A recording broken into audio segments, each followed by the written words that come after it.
Hello, my name is John Underhill, and I'm back.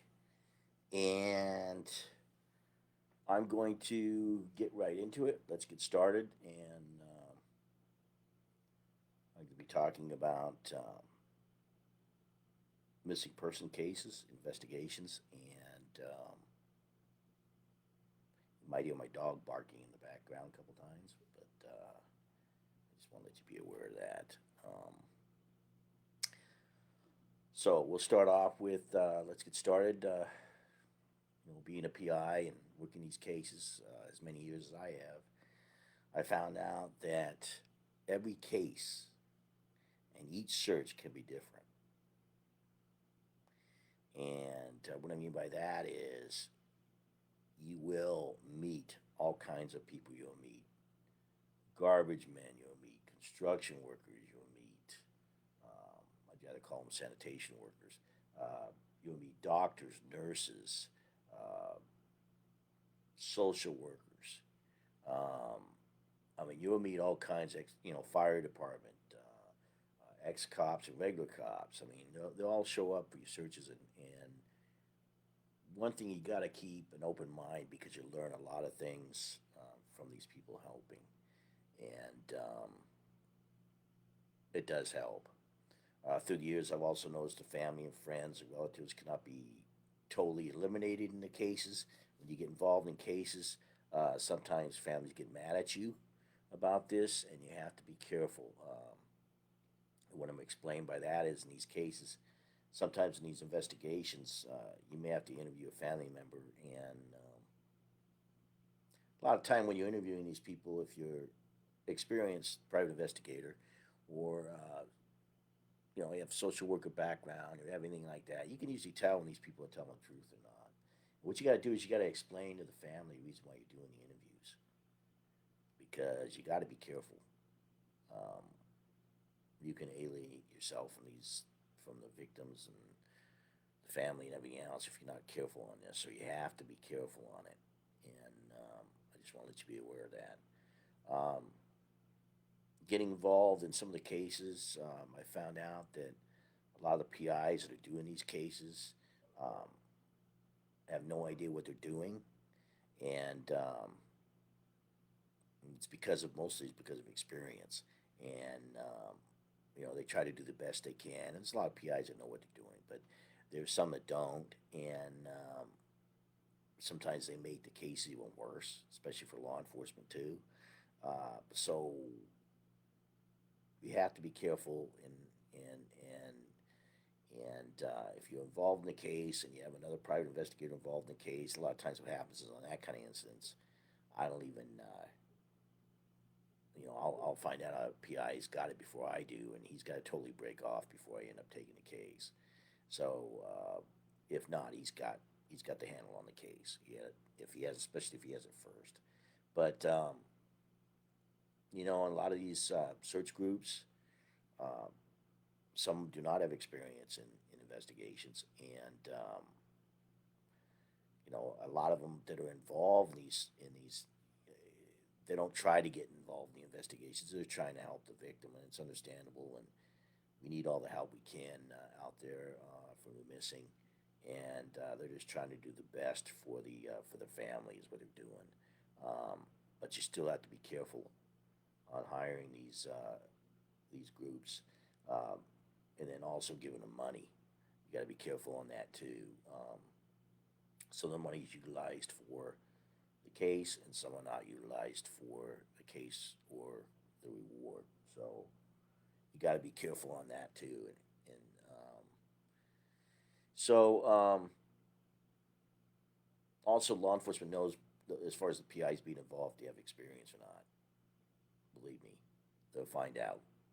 They dig and they find out. Okay, groups and mostly law enforcement in itself. Uh, you have to understand there is no manuals to go by. There is no written rule on foul play, and you have to understand that. So they can make it up and say, "Well, there's no foul play here." We don't see any foul play.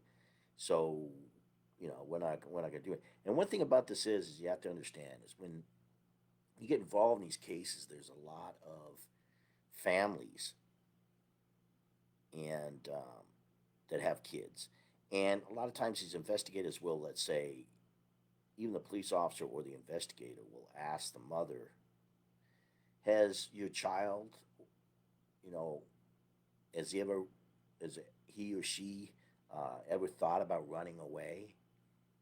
And I'll tell you what, if you tell the officer yes, he has, it may affect the case, okay? Because I've seen it, okay? Anybody knows when they were younger that maybe they want to run away? I remember one incident where I ran away and I ran around to the side of my window in my bedroom, had my window open, put a note on the dresser, and my wife said, "Oh, my wife, my mom said, well, he's gone," so we set the table for someone else.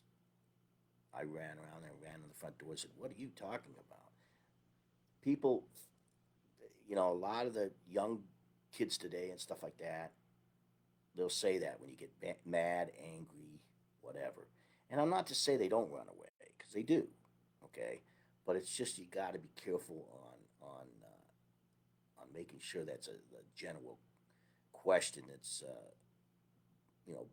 being asked, and explain it to the detective or officer that that was something that was done, but I don't think that person would do that. So that's one thing to watch. So because the minute that happens, they say there's no foul play, and I've had them say no foul play, and a person's been seen being picked up by a car down the street, and a person that we don't even know, and they say, well, we don't know if that's a neighbor or somebody that picked the kid up, which could be possible, but boy, there's no foul play involved. Um, that's something immediately it needs to be taken as far as a case and looked at, even though it turns out to be nothing. Um, Budgets, um, politics, training, manpower uh, is a big, big thing. Um, when you hear a chief say that,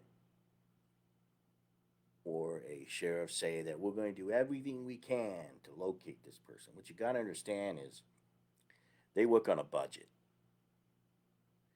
And a lot of times, especially today, there's no overtime. So, in a lot the laws now, as far as working overtime on a case, you have to be paid. It used to be when I was a detective back in the days. It used to be that we used to be able to go out and do things even though we weren't getting paid at the end of the shift. But now you can't. So they can't. It's not their fault, but it's just the law now. So they have their limitations as far as that. The budget. They have budgets to be able to do crime scenes for them to go out and do. And if they're a rural sheriff or something like that, they have to hire a crime scene people from a larger city. They come out there. That's all in the budget. They have to money has to come out of that. Analysts, and for evidence, anything like that, it's going to come out of the budget. So a lot of them don't have that kind of money. So you got to understand when he says that, he's trying to say it the best he can, and so that's that. Politics involved, major politics involved. When it comes to a sheriff that's voted in by the people of that community or county, and maybe they're involved in this case, there's going to be some conflict. Okay, unfortunately, that's the way it is. And I've seen it. I see it. I've seen it on a case not too long ago, and I've seen it on numerous cases I've been involved. Politics are involved. Okay, uh, even all the way to the council and the commission and all that stuff. It's involved. So you got to be careful on seeing that too. Training, you'll see that they don't train on missing person cases in the academy. Most of these places do not train on missing persons. They're not trained. When I went to a seminar for investigators, there's about 200 of us there. I had maybe 3 investigators raised their hands on missing person cases. Okay, and that's as far as PIs too. They just don't do them. They do defense work. They do workman's comp. They do background checks. They do stuff like that. But there's no money in missing persons unless I said you get hired by a rich person, and that's a little bit different. But that's far and in between. So, and then also the training in law enforcement. Um, they use investigative techniques, but some they put young detectives right from the street in there for detectives, and then put the experienced people on a rotation back to patrol, which I don't agree with. Because you get your trained, you got your good detectives that have been doing it for years, you got them in the division, okay, and they're experienced, but they're rotating these. I had a case where I had 2 deputies that had when I was working missing person cases and case, and I had 2 deputies turn around and tell me that you're way more above us on this as far as your training, experience, stuff like that. So we don't even want to talk to you because it's you're too experienced. That's not an investigation case, okay? Um, you have manpower issues, and that gets down to the budget too. But manpower hours, or manpower itself, we only have 2 deputies and a sheriff here, so we don't have the time really to be doing all that stuff. That's a lot of times they'll tell you that, and even then, the hours have been cut back so far, and of course with this virus going on, it's been really hard for to get anybody to do anything as far as cases. It's really tough, and that's not law enforcement's fault. It's also because of the COVID and everything else like that, and the manpower issues because they're cutting a lot of the budgets right now. Investigations getting started as far as being hired um, for investigations on missing persons. You step one, step two, step three, but I'm not going to get into that. I'm just going to tell you, getting started and getting hired. Myself, as being a private investigator, I do not want to get involved in any case at all unless I have the approval of the family or representative of the family. I mean, it could be Nemes, it could be any of those ones that have talked to the family that want me to talk to them. Then I'll get involved. Other than that, I do not. Okay, and the reason why I do that is the family's in charge of the case, and you got to remember that. And not just that, they may not want to hire you, or they have another private investigator, or they have an attorney looking at it, or they feel that law enforcement's doing an outstanding job. They don't want to hire you, and they don't want you involved interfering, which is understandable. So that's a big thing as far as that. And then also the time frame of these cases. Most of these cases we get, you're looking at weeks or even months or even years. We get these cases. So a lot of the evidence, a lot of the witnesses, it's either gone or they don't want to talk or they forgot things or retention on the case. So it's tough. It's tough getting involved in these cases. It's tough solving these cases. And people don't realize that either, how tough it is. Um, do your homework. I mean, I do this. Look at the stuff. Go online. Look at all the articles and stuff written on the person that you may be looking at, or the group's looking at. Do your homework on them. Find out exactly what's been done. Find out who they've talked to, what the police have been saying, or law enforcement, anything like that, to try to find out what exactly is going on in this case before you even talk to the family. So, doing your background. A lot of private investigators, a lot of even some of the search groups know they got to do this first. But it's just a good reminder for you guys. Okay. Also, A letter from the family or contract.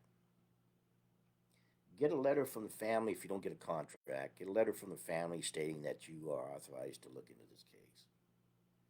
The reason why you have that, you fold it, you put it in your folder, and stuff like that, just in case law enforcement asks you, what are you involved in this case for? Who gave you permission?